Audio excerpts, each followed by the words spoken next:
Bien, vamos a ir entonces, voy a sacarme esto porque si no puedo hablar muy fuerte y no es la idea. Vamos a, vamos a ir entonces, hoy día estamos ya en el capítulo 10 de, como ustedes saben bien, este libro que lo estamos utilizando como guía, El poder y mensaje del Evangelio de Paul Washer. Entonces nos sirve de guía de estudio, ¿cierto? Para abordar este tema tan relevante, tan básico como es el Evangelio, que cada uno de nosotros, como creyentes, debiese entender de manera muy, eh, de la manera más profunda, en la medida de nuestras posibilidades, las implicancias del Evangelio. Entonces creo que este libro, en ese sentido, es bastante útil. Y hoy vamos a abordar justamente un tema que suele ser uno de los temas menos populares. ¿Sí? Probablemente uno de los temas que más se trata de evitar a la hora de hablar de Cristo, y ese es el tema del pecado. Entonces vamos a comenzar con una lectura que es Romanos 3, del 23 al 27. Romanos 3, del 23 al 27.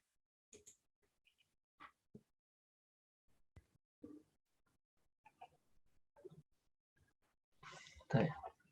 Sí, dice así, por cuanto todos pecaron y no alcanzan la gloria de Dios. Todos son justificados gratuitamente por su gracia, por medio de la redención que es en Cristo Jesús, a quien Dios exhibió públicamente como propiciación por su sangre, a través de la fe, como demostración de su justicia, porque en su tolerancia Dios pasó por alto los pecados cometidos anteriormente, para demostrar en este tiempo su justicia, a fin de que Él sea justo y sea el que justifica al que tiene fe en Jesús. ¿Dónde está pues la jactancia? Queda excluida. ¿Por cuál ley? ¿La de las obras? No, sino por la ley de la fe. Ah, Así es. Entonces ahí queda de manifiesto, ¿cierto?, como el apóstol Pablo, en este caso a los romanos, le da esta importancia que tiene el tema del pecado. Y vamos a iniciar, como lo hace el autor, con este pequeño pasaje que muchos de nosotros ya conocemos, que es por cuanto todos pecaron. Eso es bastante absoluto, ¿cierto? Y nos incluye a todos. No existe un ser humano que no esté en esta condición. En la historia, en la historia que son, desde que el ser humano existe, no existe un ser humano, ¿cierto?, que escape a esta condición, salvo, podríamos decir, el Señor Jesucristo, pero quien tiene una naturaleza única. ¿Ok? El centro del Evangelio es la muerte de Cristo, y la pregunta que surge entonces, queridos hermanos, es ¿por qué murió Cristo? Cristo murió, ¿cierto?, por el pecado. Es una de las razones. Yo me acuerdo conversar hace, hace algunos meses, tal vez un poco más de un año, con un cercano, y hablábamos de este tema. Y lamentablemente el tema del pecado está subestimado, ¿sí? O subentendido. Ahí se subentiende el tema del pecado porque no alcanzamos a dimensionar lo limitante que este es.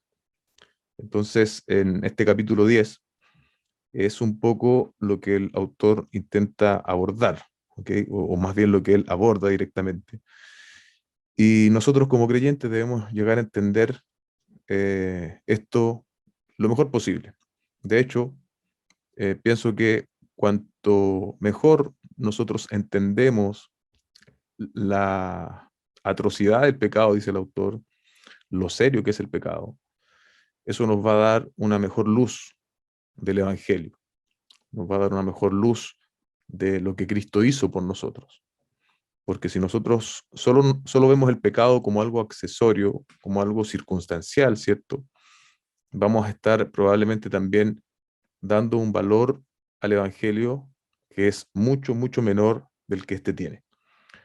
Entonces necesitamos, dentro de la comunicación del Evangelio, ¿cierto?, entender que esto es serio, ¿ok? Y ahora cuando uno piensa en una generación como la que vivimos, ¿cierto? Es una generación en la cual el pecado se enseña prácticamente en todos los ámbitos. No solo se enseña, sino que se acepta con normalidad distintas, distintas manifestaciones de este, ¿ok? Y eso hace que evidentemente estemos en un contexto donde el observar o contemplar, mejor dicho, la maravillosa obra de Cristo resulta aún más difícil para el hombre, porque el pecado es algo normal, aceptable socialmente, y hoy día podemos ver incluso, si tú condenas el pecado, si tú señalas el pecado, porque Dios lo ha enseñado de esa forma, lo menos que te van a decir es que eres intolerante, ¿ok? Entonces, nosotros somos hoy administradores de este mensaje. Todos nosotros, los creyentes, los cristianos, somos administradores del mensaje del Evangelio. No debemos restarle importancia al pecado, no debemos eludir el asunto del pecado y mucho menos debemos evitar el asunto del pecado. Los hombres, recordemos lo que dice Juan 3:36, por favor. Juan 3:36.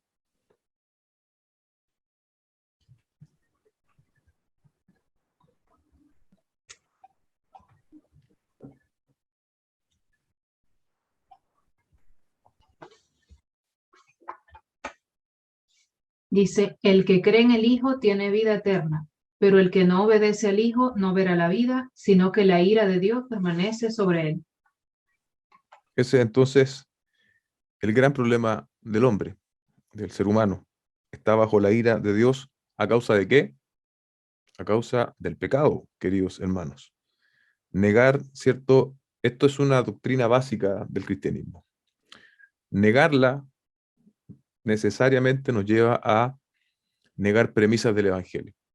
Por eso es que es tan importante y pidámosle al Señor gracia también de manera de que nosotros tengamos claridad bíblica al respecto y también un poquito más adelante lo menciona el autor, pero tengamos también la sensibilidad para abordar a las personas, a los incrédulos, con este tema del pecado, ¿sí? Pero de ninguna manera, lo que no debemos hacer de ninguna manera es eludir el tema, es quitarle importancia, es modificarlo de alguna forma. Tenemos que ser fieles a lo que el Señor dice respecto de esto y pedirle al Señor gracia al momento de comunicarlo a aquellos que están lejos del Señor.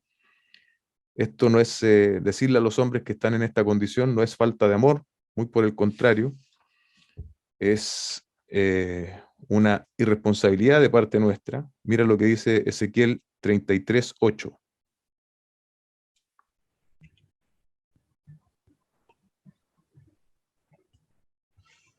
Dice, cuando yo diga al impío, impío ciertamente morirás. Si tú no hablas para advertir al impío de su camino, ese impío morirá por su iniquidad, pero yo demandaré su sangre de tu mano. Ahí está claramente, ¿cierto?, establecido la responsabilidad del profeta, que podríamos perfectamente encontrar una aplicación también para nosotros hoy, creyentes del nuevo pacto. Si somos mensajeros, si somos portavoces del Evangelio, definitivamente no es un tema del cual nosotros podamos eludir o cambiar, como yo decía antes. La carta de Romanos, espero que usted ya la haya leído por lo menos alguna vez, si no lo ha hecho, hágalo. Es una de las cartas, bueno, toda la palabra es importante, pero Romanos para muchos autores, pastores y eruditos es un libro, una carta muy especial porque contiene una densidad teológica importante. Y en esta carta, en los 3 primeros capítulos, lo que justamente el apóstol Pablo hace de manera brillante e inspirada por el Espíritu Santo es abordar el asunto del pecado. Entre paréntesis, la doctrina del pecado se llama amartiología con H. Si usted lo ve por ahí en algún texto o si lo escucha de algún pastor, ese es el estudio de la doctrina del pecado, la amartiología. ¿Y qué hace el apóstol Pablo, cierto? A lo largo de los 3 capítulos, como decíamos recién, inspirado por el Espíritu Santo, señala que todos los hombres, absolutamente todos los hombres, estamos en la misma condición. Estamos lejos de Dios, estamos sujetos de la ira de Dios, no alcanzamos su gloria, y por lo tanto merecemos su justo juicio. Y esta verdad, ¿cierto? En este contexto, es dicha tanto para judíos como para griegos, para gentiles. Es el punto prácticamente de los primeros 3 capítulos que el apóstol Pablo está desarrollando, que tanto los judíos como los gentiles estaban delante de Dios en una igual condición, producto de su pecado. Estaban lejos, ajenos, sin posibilidad de relacionarse con Dios, salvo por la obra del Señor Jesucristo, salvo por la fe en el Señor Jesucristo. Am, y luego, ¿cierto? Lo que el apóstol Pablo sigue haciendo, dándole una utilidad, podríamos decir, a la ley.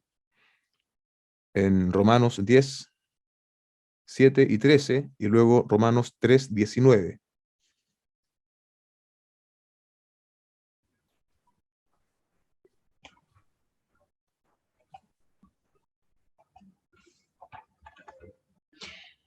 Entonces, ¿lo que es bueno vino a ser causa de muerte para mí?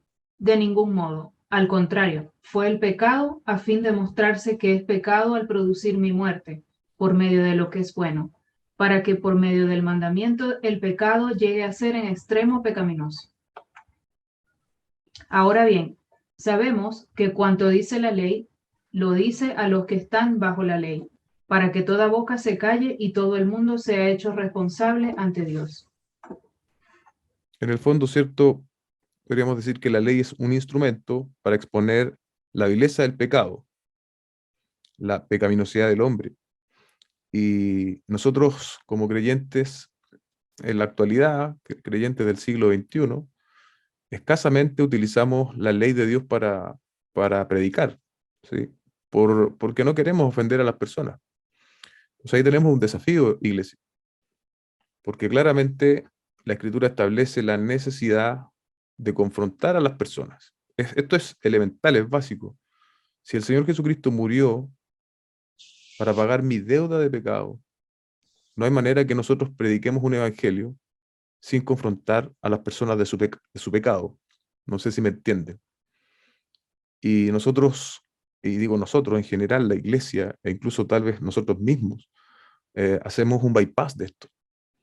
Bypassamos el tema del pecado y tenemos tal vez una buena intención, pero poco bíblica, de atraer a las personas a Cristo con cosas cosméticas, pero no con la confrontación del verdadero evangelio.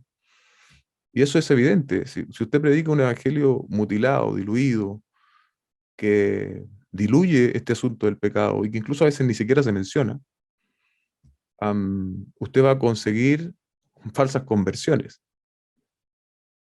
porque está sacando algo que es fundamental. Y sin el ánimo, ¿cierto?, de ser demasiado crítico en este punto, uno ve muchas manifestaciones de esto.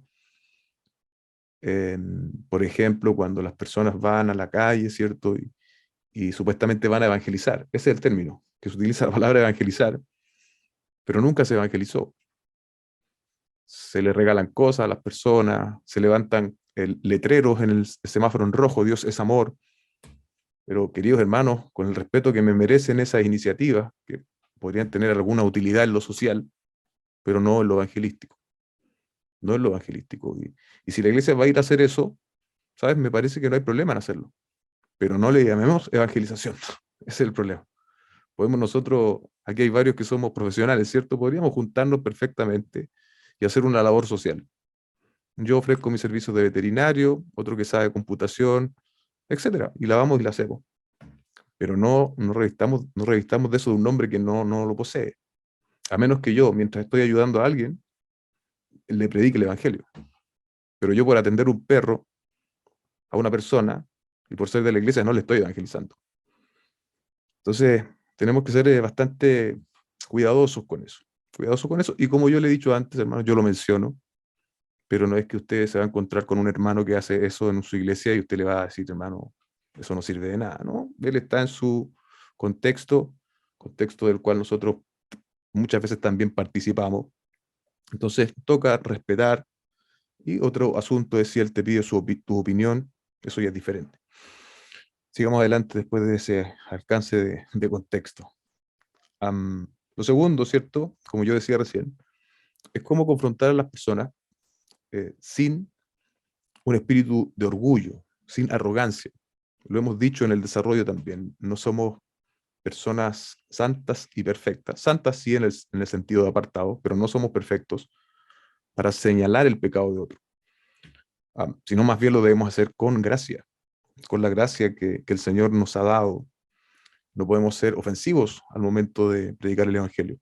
Entonces, ahí hay un equilibrio que sobre todo cuando vamos a empezar a absorber, a aplicar esto de la confrontación del pecado, debemos ser cautelosos, porque es muy fácil, hermano, nosotros todos tenemos un corazón algo legalista. Todos cargamos un legalista dentro, algunos más que otros, y ese legalista ama exhibir su justicia personal y también ama confrontar al que aparentemente es más pecador que él, entre otras cosas, ¿cierto? Que podríamos mencionar de un legalista.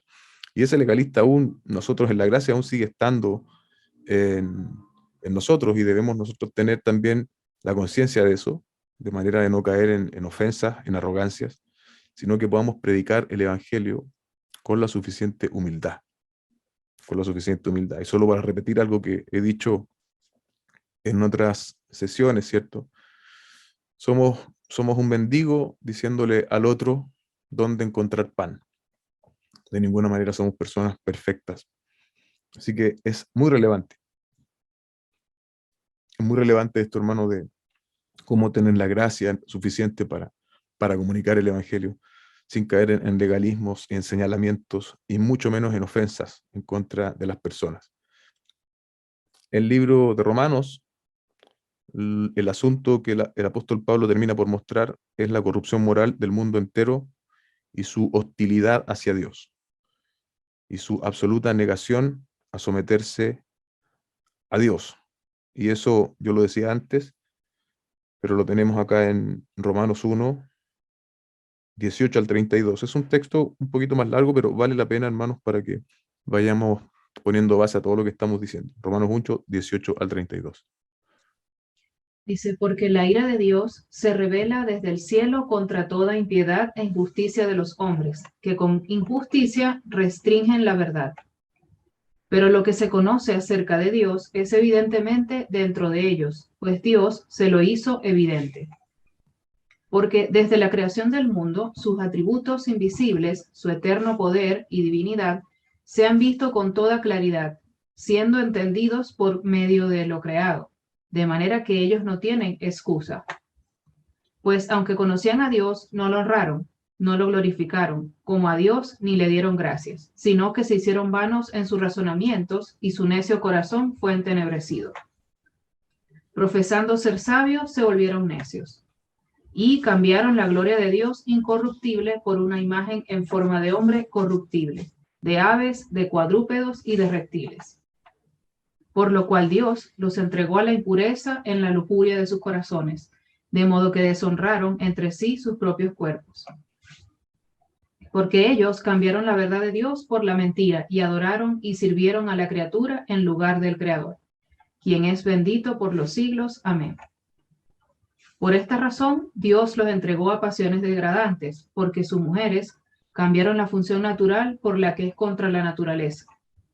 De la misma manera, también los hombres, abandonando el uso natural de la mujer, se encendieron en su lujuria unos con otros, cometiendo hechos vergonzosos hombres con hombres, y recibiendo en sí mismos el castigo correspondiente a su extravío. Y así como ellos no tuvieron a bien reconocer a Dios, Dios los entregó a una mente depravada, para que hicieran las cosas que no convienen. Están llenos de toda injusticia, maldad, perversidad, avaricia y malicia, llenos de envidia, homicidios, pleitos, engaños y malignidad. Son chismosos, detractores, que significa calumniadores, perdón, aborrecedores, enemigos de Dios, insolentes, soberbios, jactanciosos, arrogantes, inventores de lo malo, desobedientes, rebeldes a los padres, sin entendimiento, indignos de confianza, desleales, sin amor, despiadados. Ellos, aunque conocen el decreto de Dios, que los que practican tales cosas son dignos de muerte, no solo las hacen, sino que también dan su aprobación a los que la practican. Bueno, habría mucho que decir ahí, ¿cierto? Respecto a ese texto, pero tal como mencionábamos recién, da cuenta de la corrupción moral del mundo entero, esto es transversal, y la hostilidad del hombre hacia Dios. En general, esto no es lo que uno ve que la gente se autopercibe. La gente se autopercibe como que en general son buenas.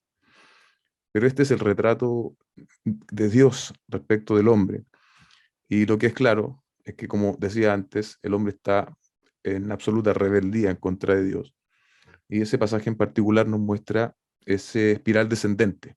¿Sí? Cuando vamos al texto de arriba, notamos que no reconocieron a Dios, no le glorificaron como a Dios. Allí empieza la declive del hombre, ¿cierto? Ahí empieza el hombre a caer en esta espiral descendente y sin fondo, y termina el texto exponiendo varios tipos de pecados, ¿cierto? Que son la manifestación del pecado, en el fondo, en sus distintas aristas. No es una lista exhaustiva, pero era lo que el apóstol quería representar en ese momento. Y es claro, hermanos, que eso sigue siendo hoy la característica del hombre. En ese sentido, el hombre no ha mejorado, hermano. Se ha mantenido igual, y de hecho, si miramos hoy día la cosmovisión, la cultura, podríamos decir que incluso va a peor.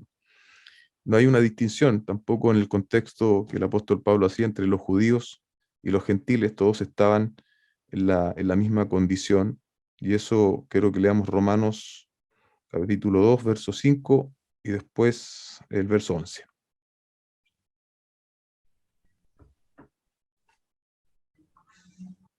Dice, pero por causa de tu terquedad y de tu corazón no arrepentido, estás acumulando ira para ti en el día de la ira y de la revelación del justo juicio de Dios. Él pagará a cada uno conforme a sus obras. A los que por la perseverancia en hacer el bien buscan gloria, honor e inmortalidad, vida eterna. Pero a los que son ambiciosos y no obedecen a la verdad, sino que obedecen a la injusticia, ira e indignación. Habrá tribulación y angustia para toda alma humana que hace lo malo, del judío primeramente y también del griego. Pero gloria y honor y paz para todo el que hace lo bueno, al judío primeramente y también al griego. Porque en Dios no hay acepción de personas.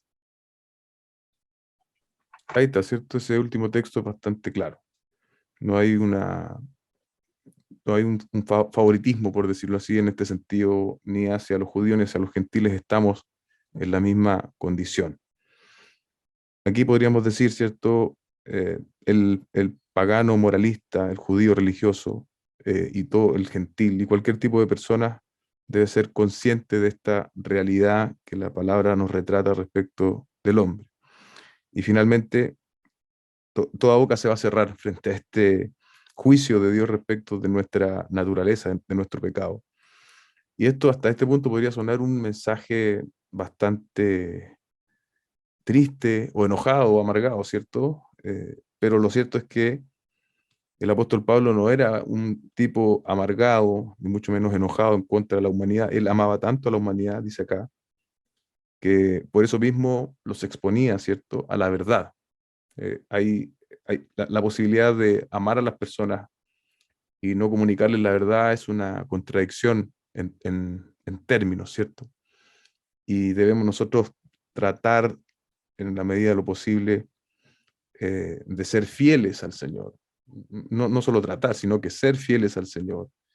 Y esa fidelidad definitivamente tiene que ver con que comuniquemos a las personas que amamos la verdad del Evangelio. Y la verdad es que todos somos pecadores delante del Señor, y necesitamos al único que puede intervenir a esta situación.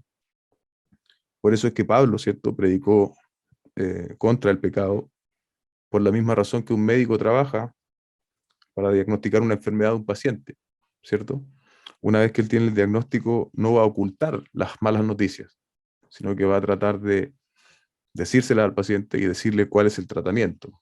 Así también nosotros como portavoces del Evangelio del Señor tenemos que anunciar esta mala noticia del pecado, sin un entendimiento correcto de esta mala noticia del pecado, de esta inhabilidad, ¿cierto?, moral que tenemos como hombres. Si no lo comunicamos bien, no podremos evangelizar bien, amados hermanos. Luego dice acá el autor, ¿cierto?, unas preguntas que me parece necesario decirlas acá, leerlas. Dice: amamos lo suficiente para enseñar la verdad, exponer el pecado y confrontar a nuestros oyentes. Poseemos una compasión bíblica que dice a los hombres la verdad con la esperanza de que sus corazones sean quebrantados bajo el peso de su pecado y miren solo a Cristo. Estamos dispuestos a arriesgarnos a ser malinterpretados y difamados para que la verdad sea dicha y los hombres sean salvos. Esa pregunta me resulta muy interesante, se la repito. Estamos dispuestos a arriesgarnos a ser malinterpretados y difamados para que la verdad sea dicha y los hombres sean salvos. Creo que es una buena pregunta para todos nosotros. Cuando estamos en los diferentes contextos, familiares o con amigos, y tenemos la posibilidad de hablar del Evangelio, ¿qué vamos a preferir? ¿Ser fieles al Señor o pagar el precio? Tal vez, como podríamos resumirlo a través de estas preguntas. Pagar el precio de tal vez, bueno, voy a quedar como una persona demasiado extremista, tal vez, no sé, los calificativos que nos puedan dar. O voy a ser fiel, o voy a ser fiel al Señor y voy a exponer dentro de mis posibilidades y lo que el Señor me ha enseñado en su palabra, con la mayor transparencia y verdad, su evangelio. Así me cueste eso, el ser mal interpretado o ganarme algún calificativo, ¿cierto? La gente hoy día, ¿cierto?, dice que la gente tiene demasiadas fracturas psicológicas. Entonces la gente está muy dañada, dicen hoy día. Y probablemente puede ser así, pero no vamos a igualar estas fracturas psicológicas al arrepentimiento. Y ese también a veces nuestra sensibilidad nos hace omitir el mensaje o el llamar a la gente al arrepentimiento. No podemos llamar a la gente al arrepentimiento sin mencionarles que son pecadores, sin que ellos puedan entender que son pecadores delante de un Dios santo. Y muchas veces cuando nosotros tenemos esa información de las personas que han sufrido, que han pasado tiempos difíciles, creemos que eso es suficiente como para que Dios haga una obra en ellos. Pero no es así, hermanos. Las personas que han sufrido, que tienen quiebres emocionales o psicológicos, también requieren arrepentirse de sus pecados. Y muchas veces de nuevo, disculpen el término, hemos bypaseado esto porque no queremos hacer sentir mal a la persona, porque ya viene suficientemente herida. ¿Cómo le vamos a decir que es un pecador? Son cosas que yo he oído una y otra vez, y probablemente usted también. Pero si no lo hacemos, le estamos dando un apoyo emocional, pero no le estamos predicando el Evangelio, que son cosas diferentes. Usted puede dar un apoyo emocional, usted lo puede hacer, pero cuidémonos de no homologar eso a la predicación del Evangelio.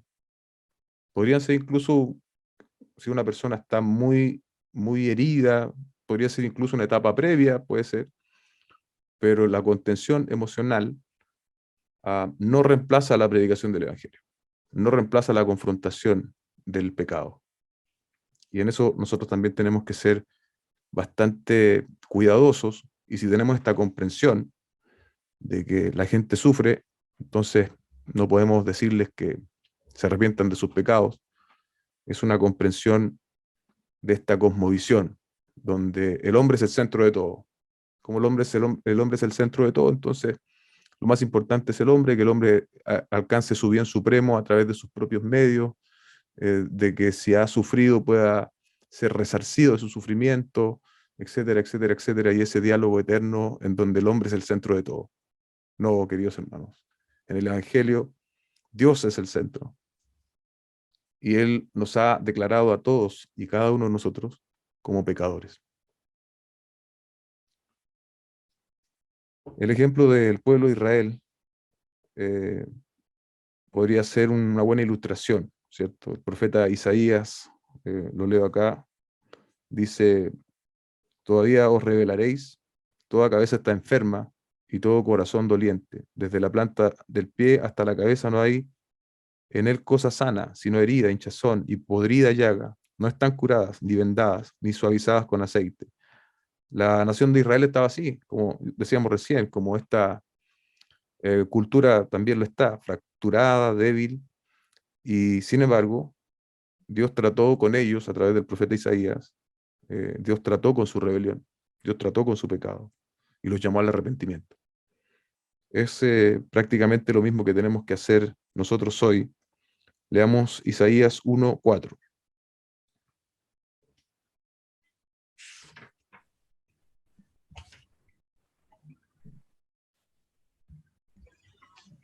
Hay nación pecadora, pueblo cargado de iniquidad, generación de malvados, hijos corrompidos.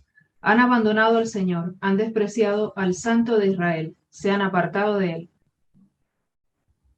Ahí está, ¿cierto? Bueno, después el mismo profeta le decía: venid luego y estemos a cuenta, si vuestros pecados fueren como la grana, como la nieve serán emblanquecidos.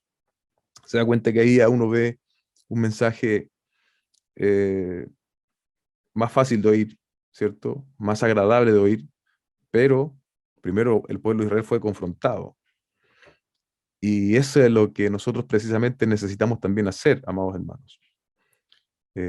No sé si lo correcto es lo que nosotros necesitamos hacer, pero es en el aspecto en que nosotros tenemos que ser fiel. El que hace la obra es el Espíritu de Dios, mediante la predicación del Evangelio.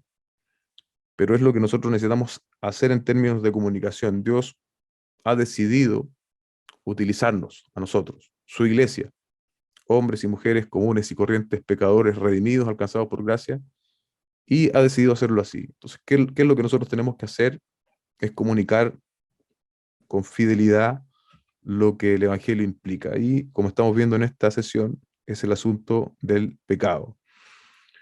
Identificar una enfermedad y explicar su seriedad son siempre los primeros pasos para encontrar una cura. Un hombre que no tiene conocimiento de su cáncer no buscará la ayuda de la medicina, y un hombre no huirá de una casa en llamas a menos que sepa que hay un incendio. De la misma forma, un hombre no buscará la salvación hasta que sepa que está totalmente perdido, y no irá a Cristo hasta que sepa que no hay otro medio de salvación. Ahí está, ¿cierto? De manera muy llana, muy transparente, esta necesidad que tenemos de ser honestos y de pedirle al Señor nos use para anunciar las buenas nuevas de salvación, pero eso implica también confrontar a las personas de su pecado. Esta no es una predicación negativa ni destructiva, sino que es incluso el ministerio primario del Espíritu Santo. Lo leemos en Juan 16:8-11.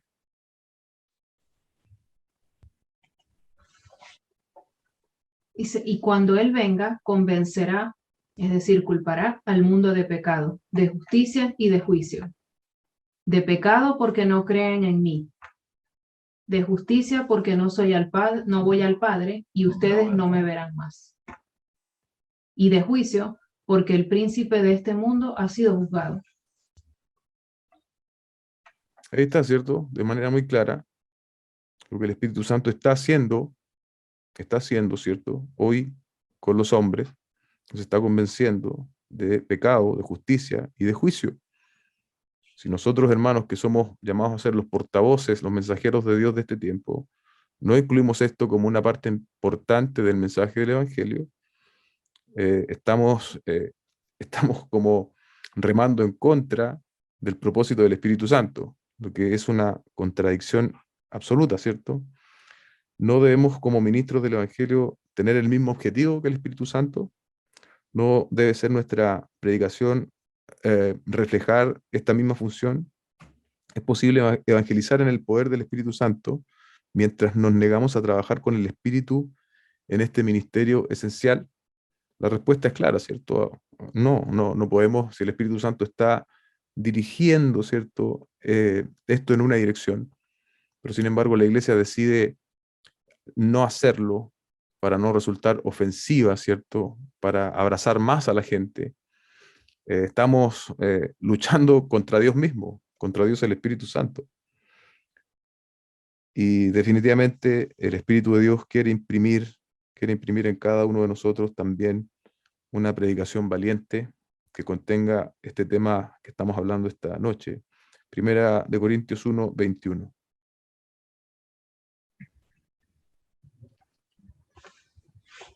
Dice, pues ya que en la sabiduría de Dios el mundo no conoció a Dios por medio de su propia sabiduría, agradó a Dios mediante la necedad de la predicación, salvar a los que creen. Ahí está, hermanos. Pero nuestra predicación, usted va a estar de acuerdo conmigo, tiene que contener todo lo fundamental que Dios ha establecido en ella, en términos de evangelización. Si nosotros lo modificamos, si nosotros lo diluimos, créame, y también somos testigos de eso, vamos a estar agrupando a muchas personas, porque la gente en general, tal como le dice Pablo a Timoteo, la gente busca que le rasquen el oído. Y el mensaje de la confrontación del pecado no es un mensaje precisamente que rasque el oído a las personas. De allí la necesidad de que nosotros seamos fieles al Señor y que lo comuniquemos el mensaje completo, ¿sí? No un mensaje mutilado, porque el mensaje mutilado puede atraer multitudes, puede atraer cientos o decenas de personas, pero el mensaje mutilado no convierte, no convierte. Lo que Dios va a utilizar para llamar a las personas es la predicación fiel del Evangelio. Y es eso lo que se nos ha encargado, no en particular al pastor, no en particular al liderazgo, se le ha encargado a la iglesia. Por tanto, id y haced discípulos a todas las naciones. Ese es un encargo al cual todos debemos decir amén, y cuando decimos amén, debemos hacerlo en los términos que Dios ha impuesto, no en los que nosotros culturalmente pensamos que son los más apropiados. Amén.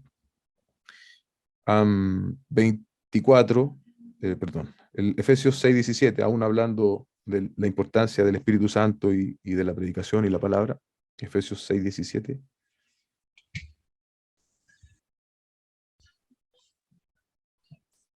Tomen también el casco de la salvación y la espada del Espíritu, que es la palabra de Dios. Ahí está, la espada del Espíritu. La espada del Espíritu es la que nosotros tenemos que también tomar, en este caso hablando en particular de la evangelización. Dicho todo esto, ¿cierto? La mayor razón para darle la debida importancia al pecado es que exalta el Evangelio. Cuando nosotros los hombres entendemos la profundidad de nuestro pecado, se nos produce por contraste una mejor vista, una mejor visión de la obra de Cristo. Cuando no sucede eso, Cristo sí, es admirable, es importante, pero cuando el Espíritu de Dios nos convence de pecado y nos miramos como lo que verdaderamente somos, eso produce un contraste absoluto, hermanos, donde tú ya no dejas de agradecerle al Señor, no dejas de contemplar su hermosura, su gracia. Exalta el Evangelio. Hay otra razón, ¿cierto?, de, de por qué es tan relevante entender esto del pecado. Nosotros solo podemos ver la belleza, dice el autor, en el contexto de nuestro pecado, hablando de la belleza del Señor.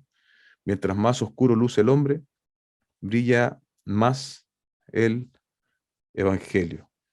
Parece que los hombres no se dan cuenta de la belleza de Cristo, ni consideran su valor, hasta que ven la naturaleza atroz de su pecado, se ven a sí mismos como absolutamente miserables, sin mérito alguno. Y pienso que para muchos de nosotros es esto, ¿cierto? Hemos llegado a entender esto un poco mejor.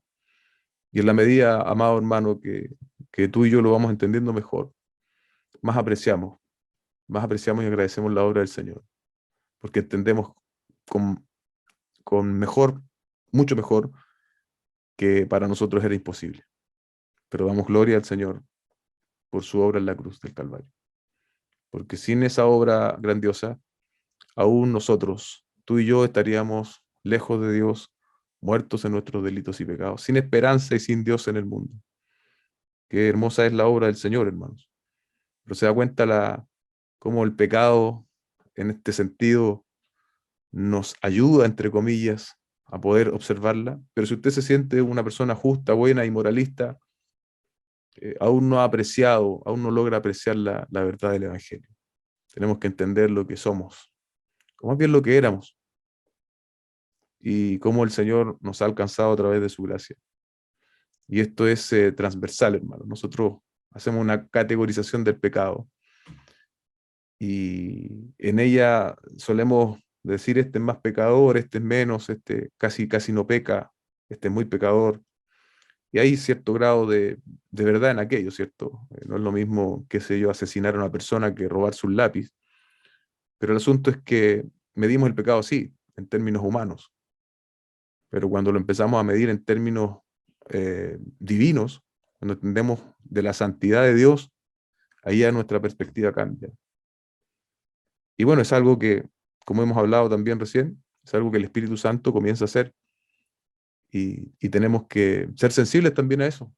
Ser sensibles cuando el Espíritu de Dios empiece a hacer esa obra de convencimiento de pecado en nosotros, reconocerlo, porque finalmente nos va a llevar a exaltar aún más la obra de Cristo, a vivir vidas más agradecidas delante de Él. Y ahí encontramos una aplicación para esto del pecado también en nosotros, quienes asumimos que la gracia del Señor ya nos ha alcanzado. Amén.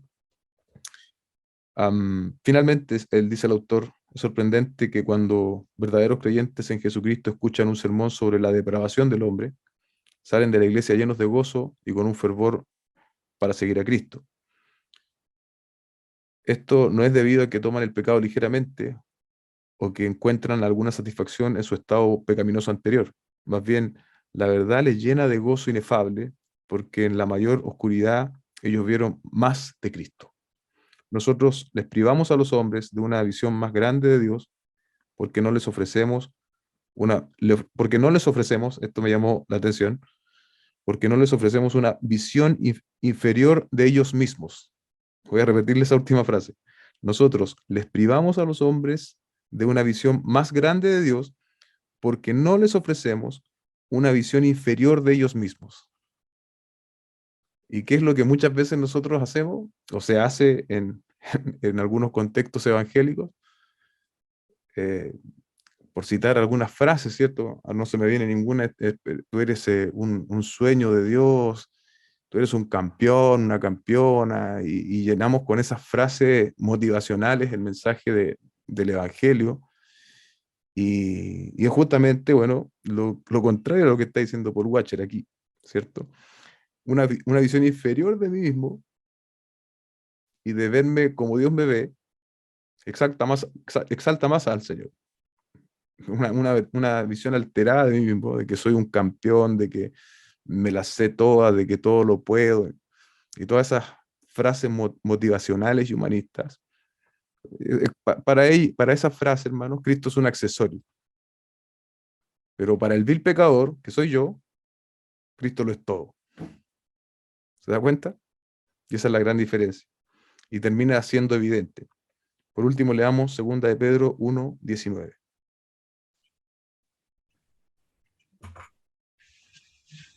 Y así tenemos la palabra profética más segura, a la cual ustedes hacen bien en prestar atención como a una lámpara que brilla en lugar seguro, hasta que el día despunte y el lucero de la mañana aparezca en sus corazones. Pero ahí, cierto, haciendo una alusión a la palabra del Señor y de cómo obviamente esta nos revela a Cristo. Amén. Así que ahí debemos necesariamente nosotros, iglesia, esforzarnos, pedirle al Señor que que nos dé más claridad respecto de esto. No importa que no sea popular, no importa que no se predique en muchas iglesias, no importa que no sea incluso un tema entre amigos cristianos que tú puedas tener, es un tema que nosotros necesitamos recordarnos bastante seguido y que necesitamos tener también en cuenta a la hora de comunicar el Evangelio. Amén. Pues si lo obviamos, si lo, eh, si lo hacemos, si lo alivianamos, si le cambiamos, le cambiamos el calibre a esto, vamos a estar no siendo precisamente los voceros fieles que el Señor demanda de nosotros. Amén. Bien, vamos a orar. Buen Dios y Padre, gracias. Te damos por esta enseñanza que estamos utilizando como libro guía, este texto del hermano Paul Washer. Espero esté siendo de bendición para todos. Espero, aún a pesar de mis taras en la enseñanza o en la transmisión, tú puedas glorificarte a través de lo que estamos enseñando, a través de estos doctrinas y fundamentos importantes. Hoy día hablando del pecado, algo que muchas veces es omitido, se habla no en la categoría de importancia que tiene. Y cuando lo hacemos de esta forma, subestimamos también tu evangelio. Ayúdanos, Señor, también a ser conscientes de nuestro propio pecado y a tener una dependencia absoluta y diaria de tu gracia, sin la cual para nosotros sería imposible perseverar y llegar hasta el final, Señor. Te damos gracias en el nombre de Jesús. Amén y amén.